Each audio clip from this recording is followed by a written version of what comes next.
lalo na ng mga kabataan, is that vape is a safer alternative to cigarettes. Pero we know that there has been a recent case of E-Valley. So Doc, can you just explain what E-Valley-related death po ito in Cebu? So can you just explain what E-Valley is, what happens inside our bodies, at gaano po ba kabilis bago ito mag-result in death, knowing that, given that the victim, the recent victim, was only 22 years old?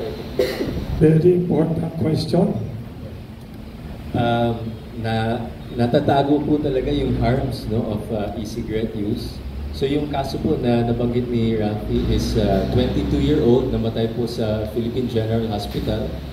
I think it was last year, and this was a complication of 2 years of e-cigarette use. Kung titignan po natin ang mga nagsisigarilyo, kahit magsimula po kayo ng teenager, magkakasakit po kayo siguro 30 years old, 40 years old, 50, 60. Yung iba talagang tumatanda, hindi nagkakasakit until much later. So yung cancer comes in your 50s or 60s, 70s. Pero pag tinignan po natin yung profile ng vapor at ng smoker, naalala niyo po si Albert kanina. Hindi ko alam kung napansin po ninyo, habang ini-interview siya, di ba? Ilang beses siya nag-vape. Constant hindi tumitigil. If you observe a smoker, cigarette smoker, sa isang sigarilyo, they will probably puff 10 times, tapon na. And then they will wait maybe another hour, 2 hours, and then sigarilyo ulit. So in a day, the average po sa ating mga Pilipino ay 10 cigarette sticks a day. 10 per day? Magkano isang stick? Mga half a pack a day yan. Isang stick is about now mga 12 pesos. Wow!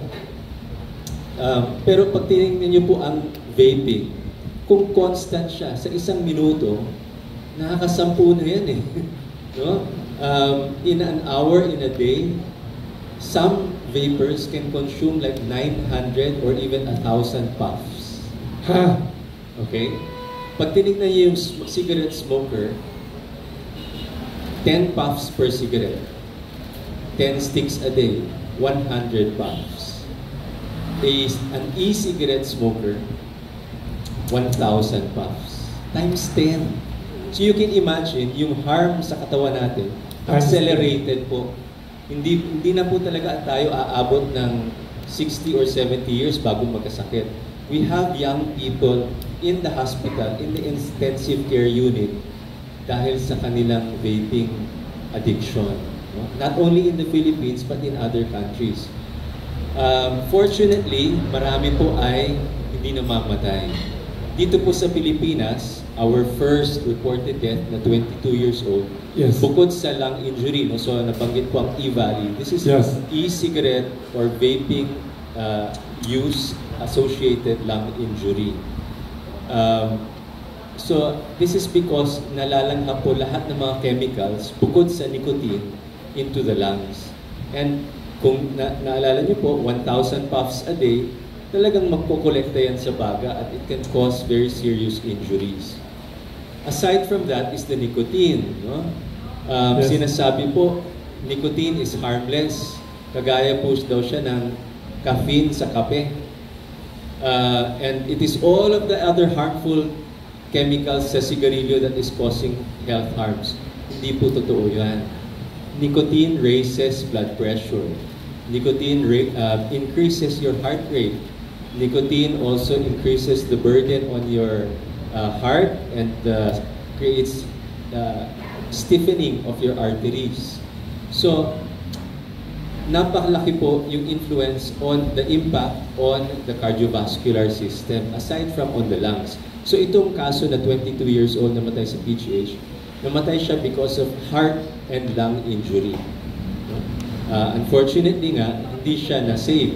And we're hoping na maging leksyon po ito sa lahat ng mga gumagamit ay bawasan. But we know that nicotine is very addictive. And unless the government steps in para i-regulate yung mga devices, kasi ang devices pwede namang i-limit yan Devices can be constructed in a way na ang puffing is only once in every minute. diba? Or once every 5 minutes. Pwede naman yun eh. But the industry does not allow that. They actually promote more puffing. Kung titignan niyo po ang mga binibenta, before, no, nung 10 years ago, ang mga e-cigarettes, 100 puffs, madami na yun. Pupunta po kayo ngayon, 10,000 puffs sa loob ng isang e-cigarette. So you can imagine the amount of harm that can be caused. Wow.